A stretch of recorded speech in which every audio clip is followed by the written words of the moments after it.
There is no array stuff here. I'm not gonna go through it. As I said before, it's just figuring out which direction it's going and how it's going for and stuff like that. One thing I want to point out, here's the atomic ride. This is what we do if we want to clear out the cell. We want to make sure there is no end there. Moving in direction, it also uses the atomic stuff that I was showing you before. Here, place end in cell, and then it decides what to do depending on if it's a has place, then we're good. We clear out the previous cell. If it hits the wall, then it just turns around. If there is somebody else in there, what it's gonna do. It's gonna try to swap their positions. So it's gonna kind of like pick up the end, put it in his own cell, and continue going. But if it can't do it, you just randomly turn around. This one is I want to go through real quick because this is important for atomic decisions. This is not array stuff, but we have atomic modifier array. What happens here is we take an end state. But have you ever seen this notation before? This case thing? Yeah, it's a lambda case extension. Very handy. What we do is, if an end is idle, we put him atomically into busy state, and we return this state. His previous state was idle. If it was busy, we just return busy. And then we only can work on him if his previous state was idle. Then we can go ahead and do all sorts of mutation and what have you. This function f, it will do something arbitrary, like and it will update the state. But the point is that it will do so atomically. That if the end is busy, nobody else can touch him. This prevents race conditions.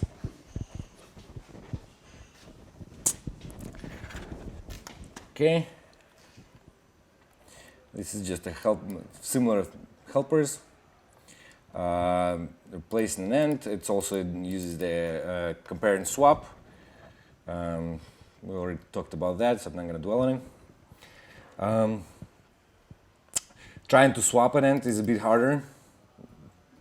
Not going to talk about that either. There is, by the way, there is a subtle bug somewhere in this whole implementation that we can lose an end sometimes, but then he reappears again. So that's why there is a bunch of log errors, and it only really usually happens only when you run it sequentially. I was trying to figure it out. I didn't have time, but in real life, we can also ends can die and stuff. So I was like, it simulates the real life better. And it only you can only introduce bugs like that when you do mutation. That's why it's nice when you can do everything purely. If you can't do purely, do it purely, because it'll prevent you from these sort of subtle bugs from happening. Helper function to figure out for the end if it's inside of a nest or not. That's what we did. That's what we needed the grid map for. What happens is we figure out where the end is right now. We look up on the map what the cell is, and then we look up the nest by that cell. And this way we can figure out where the end is and if he is in a nest or not. Now let's look at this beautiful function. The pickup end is not important. We'll talk about this in a second. Perform task.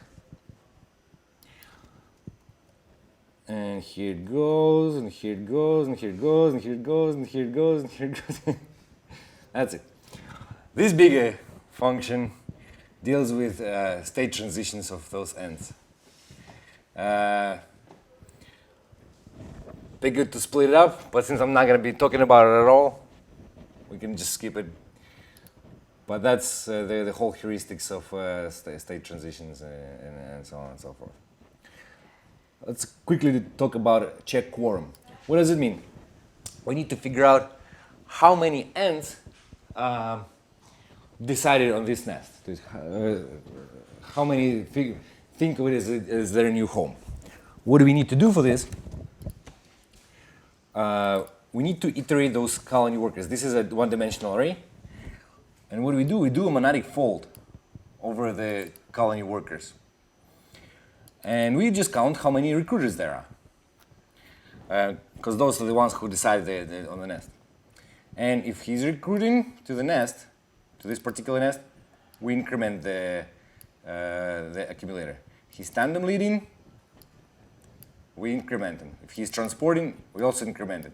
Those are the recruiters that decided on this particular nest. If not, we don't increment the accumulator. And this way, we can get the count of how many of them there are. But the cool thing is, there is a monadic fold, which none of the array libraries provide. And it turns out to be very useful. There's also a parallel version of it if you want, but here it's not particularly important. It's not going to improve performance that much. And then we just figure out if it's over 10% or not. Okay. It's close to center. That's not important. This is the colony step we saw before. This is the that updates the whole world. It does the one step. Again, we iterate only all the workers. We get the worker. For each worker, we try to update its task. If we can't update it, we don't update it. It means it will get updated on the next iteration. We perform the task. If it's been transported, we don't need to do anything. Yeah, this stuff is just for error reporting. It's not particularly important. It says misplaced and it means something wrong went on. This is the whole state update. That's pretty much it. Whew. Let's look at some pictures. We all fallen asleep already. Okay. XDG open. Output. Step 0, 0, 0. PNG will start from the beginning. Ah.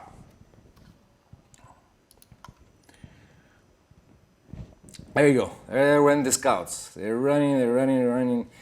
And the blue ones, they're just walking around somewhere in their home. Let's wait until one of them will find a nest and see what happens. Then we'll speed it up. I really hope they will find it. There you go. One of them found it. There you go. He's assessing. Walking around.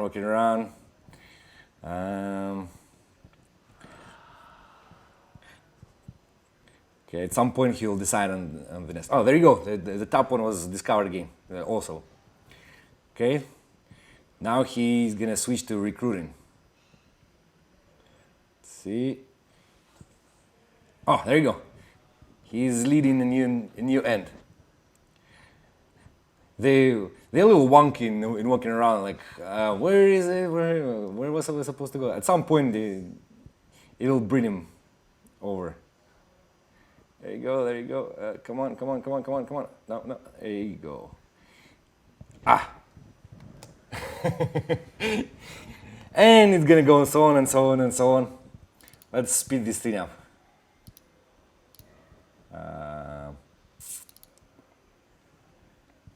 Where's our rock ends? Let's run the simulation.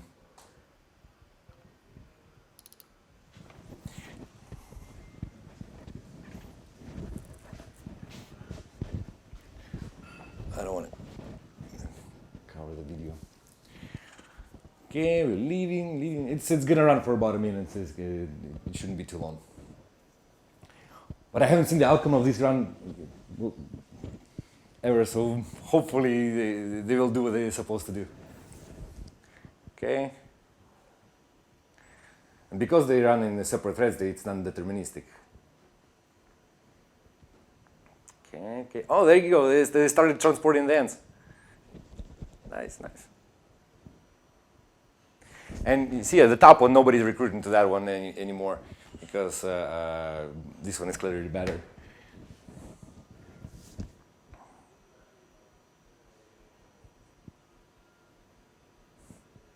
Looks like real ants, doesn't it?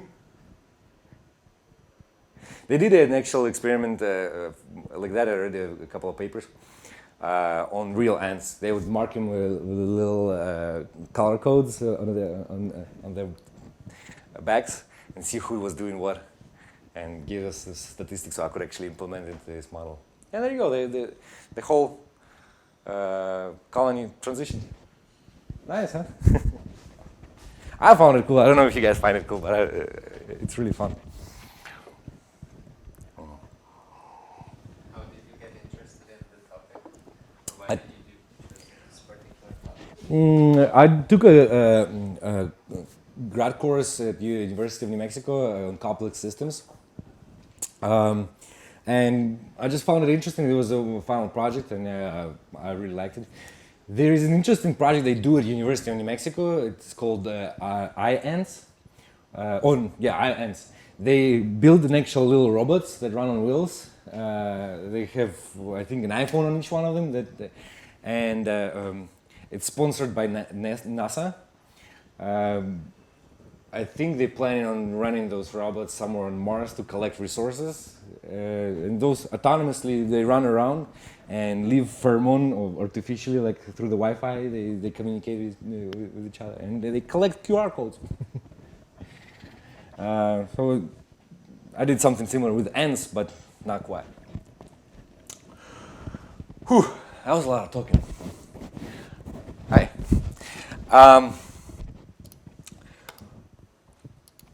I think it's a good time to get some hands-on experience. If you do you have any questions about this whole project? Anything that pops in your mind? No? Yeah, actually, just like thinking of what's the best way of asking it, but whether, like, what's the fundamental value proposition of the project? Whether it was the simulation itself that was the most important, or whether it was demonstrating that you can write such things in Haskell. The latter. Yeah. And I would also add not only with Haskell, but with Massiv, with the library, yeah. The implementation that I had before was extremely slow, and blow up the memory and stuff. But I also had to do mutation, which I had to fall back on a vector package for this sort of stuff. Yeah, it was just to show that. I actually showed the demo at ZuriHack so people could see actually that you can do stuff and cool stuff like that in Haskell. And it is pure Haskell. There is no foreign function interface. Writing images is Haskell, pure Haskell. Array manipulation is pure Haskell. So I think it was the whole beginning, the whole Massiv project. I think it was a success because I use it successfully. Some other people have seen use it successfully, which is great. There is a lot of things that could be still implemented. So if you can think of something, please submit pull request. I'll be happy to review it and apply a patch and new functionality. Right now, if you can start a new project, just add the Massiv dependency. I'll be doing the same thing so you can follow. And we'll try to implement the function. That will, I'll explain what it's going to do in a moment. Let's do stack new party. We can't see the screens. Oh, the screen is cut off. Let's make it smaller so we can see. Something like that. Yeah. That works? Yeah. Okay. Okay. This created for us a party. First thing what we want to do here, let me go ahead and get rid of all this stuff so it doesn't get in the way.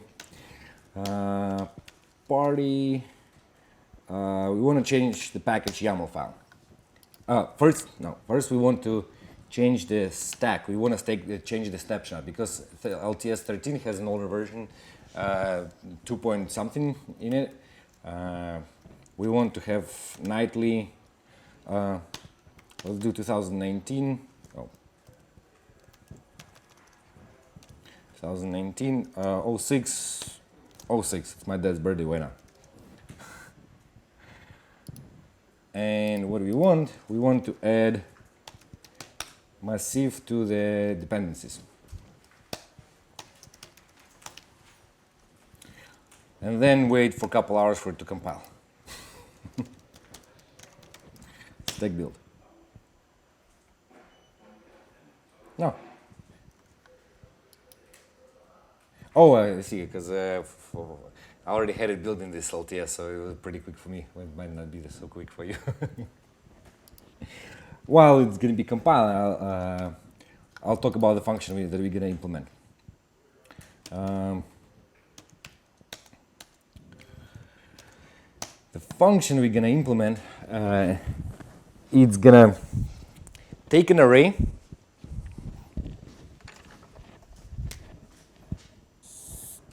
It's like Rammstein sign. It's going to take an array, a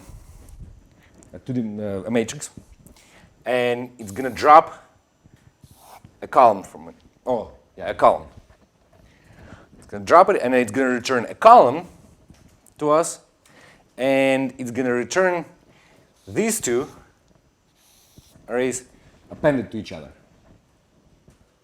Okay, does it make sense? Okay.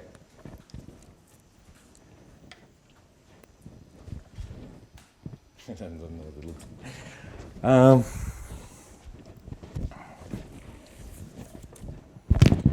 What? Can you show the LTS version once again? Yeah, of course.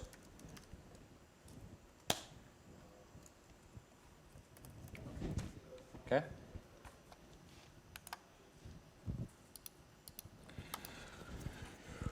We'll call this function drop column for lack of a better name. And we'll call it column M because it can fail. What's gonna take an argument? It's gonna take an argument as an array, and an index of the column that we want to drop.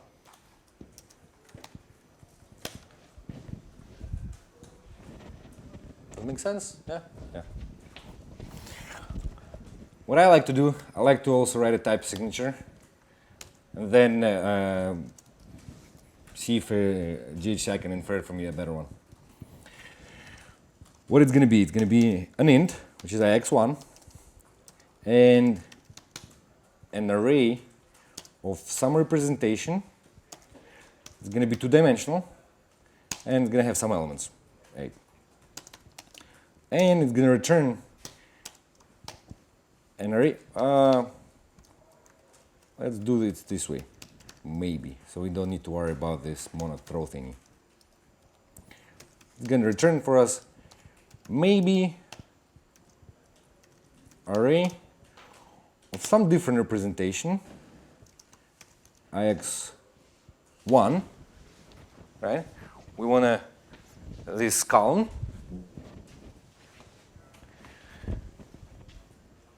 Let me do this. Of this with the elements A, bless you. And it's going to return an array of some other representation. Let's call it R1 and R2 for now. I'll figure out which representations we're going to use, but depending on the function we're going to use for implementing this. Okay.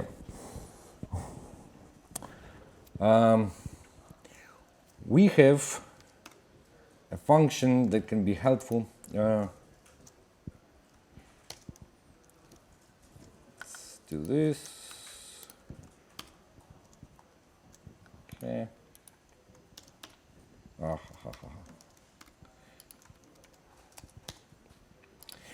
What functions we have available? We have extract available. No, we don't have available. Of course we don't have it available. We need to import Massiv, right? That would help. Import data Massiv array. I usually import it as A, just so if there is any clashes with preload, you can quantify it. It's loaded into GHCI. We have extract M. Actually, we don't need to have the. Yeah, we do need extract. For this column, we have a very easy operator that can do it for us. Let's call it column, for lack of a better name. Do you remember which one it was? In order to get a column, all we gotta do is this. And this will give us that column that we want. For now, let's go ahead and try this simple thing if it makes sense for us. Let's go ahead, get rid of this. How would I test it? Let's do this. X 0, 0 by 10, 12. This gives us this array. And if we want to drop column, which is not the real drop, it's just going to give us a slice. Drop column maybe, let's say third. And sure enough, it gives us the third column. Yeah?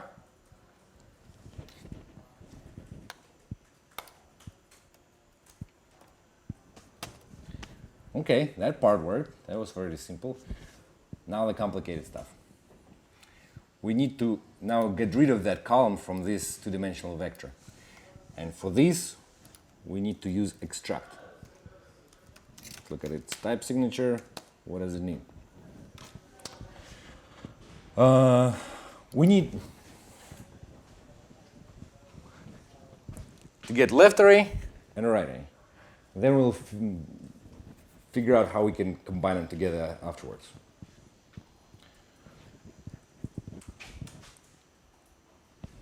Okay.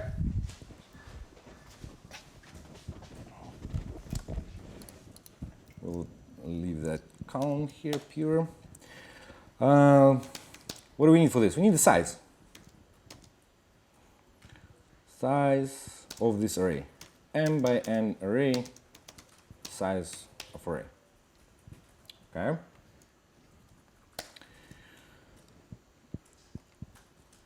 Extracting. First array will start with at 0, 0 index and go up till until what? What do you guys think?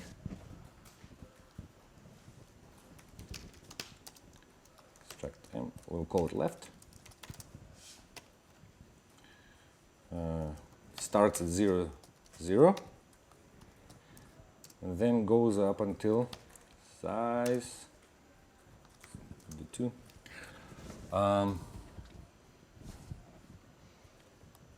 Help me out. What do you think? What's its size going to be?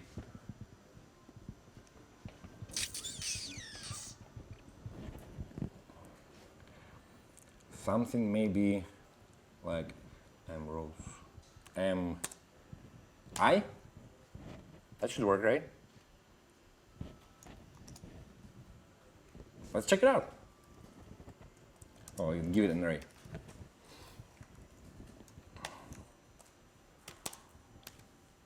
Left. Get rid of this type signature again. Oh, it's going to ask you to enable flexible contexts. Sometimes we need that extension, so we just add it.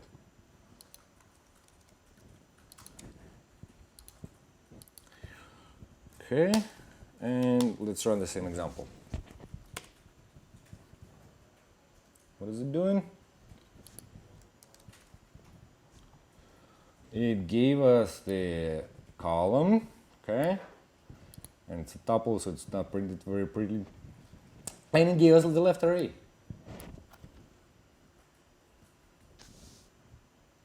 Right?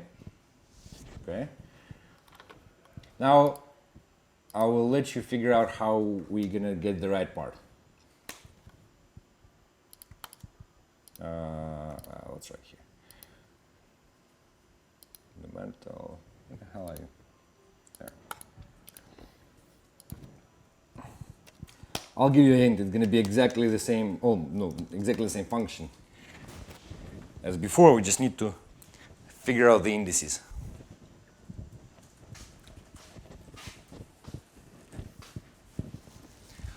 Somebody volunteered to and tell me what I should type.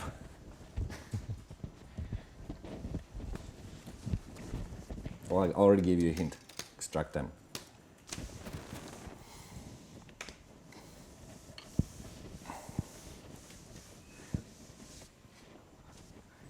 I'll give you as much time as you guys want, because I'm already tired anyways. By the way, anybody is having problem like compiling stuff or any other like unrelated to this problem issues? Nobody? Quiet is good.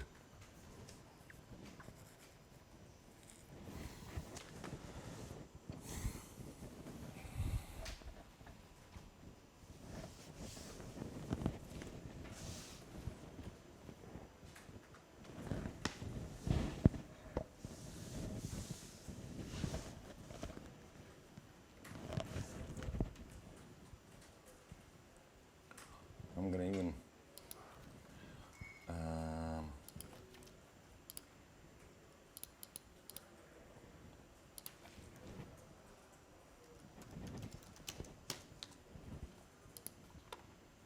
here's also some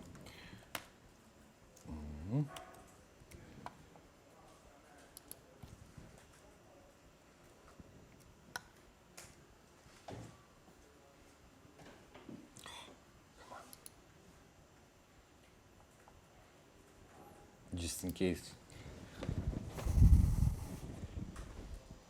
It's chopped off, god damn it.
By the way, guys, if you want me to continue implementation, you can tell me. Or if you have any questions, also please shoot, okay?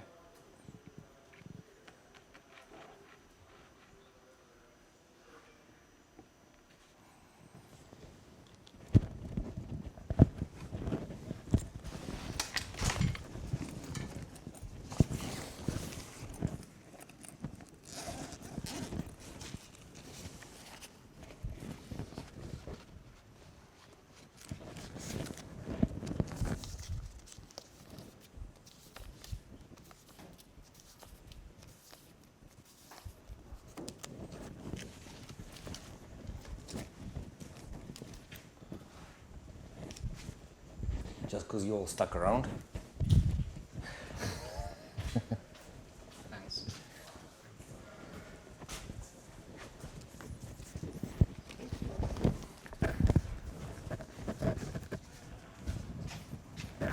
It came from Zurich.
So, is there a reason you changed the array type to div array? For now, just for simplicity, it's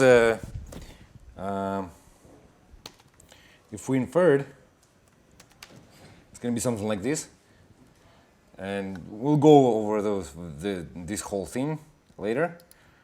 But for now, I thought it's just easier going to be to keep it as delayed, because that's one of the possible representations that can work on this function.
for appending them, there is a function called,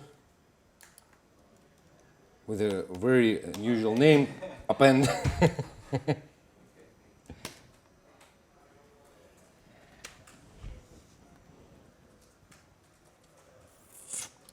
Yeah, I'll put here the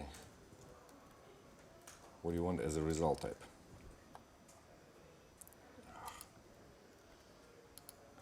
So it's going to be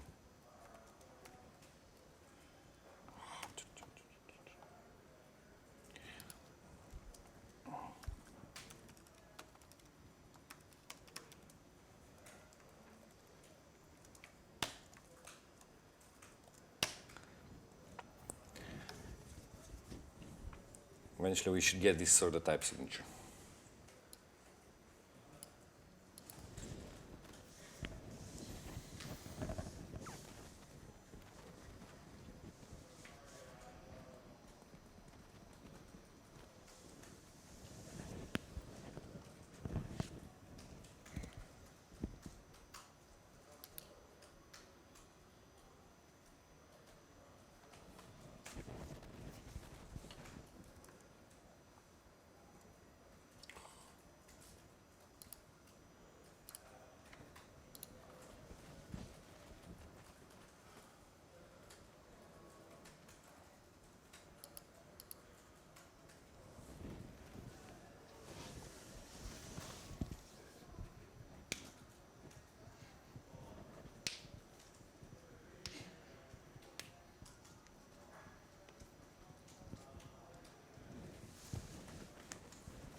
In a couple of minutes, if nobody finished, I will finish up the implementation. You got it? Yeah. Okay. Give a couple of minutes because in about 7 minutes we'll be done.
Okay.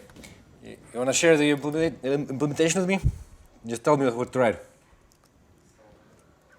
I've got from 0 to I plus 1 here. 0 to I plus 1. Second is the size n, and the second argument is n minus 1 minus e. Minus what? Minus I minus 1. So Minus 1, no, minus I minus 1. Something like that. The first one is n, like moment. Gotcha. M as in Mary, as in Mona. And give it the same R, right? Okay. Then let's run this first, see if that does what we expect it to do. Let's close this thing. Let's do like that. Let's blow it up. Okay. This gives us the column. This is the left part, and this gives us the right part. Yep, that is good. Now let's go back to our implementation. No other slip. Okay. Now let's get this type signature. Let's put it here instead. Actually, no. I'm gonna do this way. I'll take this implementation, put it here. Okay. And now what do you need to do with the left and the right? Just append them. Just append them. That's right. Need to give it a do. Popped. I'll call it popped. I don't know why. Append M. What's the argument? First argument? 1. 1. Left. That's because we want to append it left to right rather than top to bottom. If top to bottom, we have to put the 2. And we give it popped. Okay, it compiles. Great. Let's give it a try. This is a tick. And sure enough, this is the column. This is the array without that column. All right. There is a 2, and there is a 4. Good.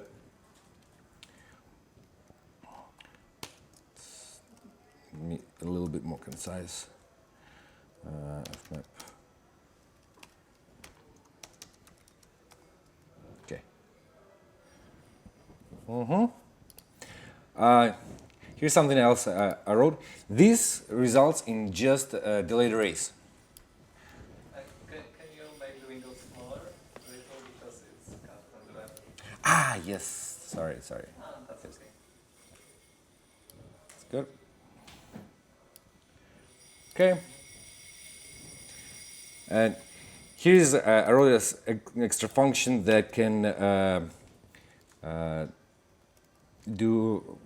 actually do the computation for us. And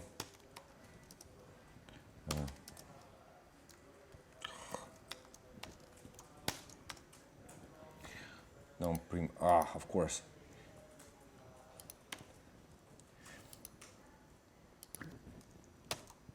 Yep. It complained to me that there is no instance of primitive for tuples. That's why we have unboxed. Okay, that worked. Gives us essentially the same result, but this one is recreated as a two-dimensional matrix of 1 column, and they all represented in memory. So the original array can be garbage collected. All right, great job.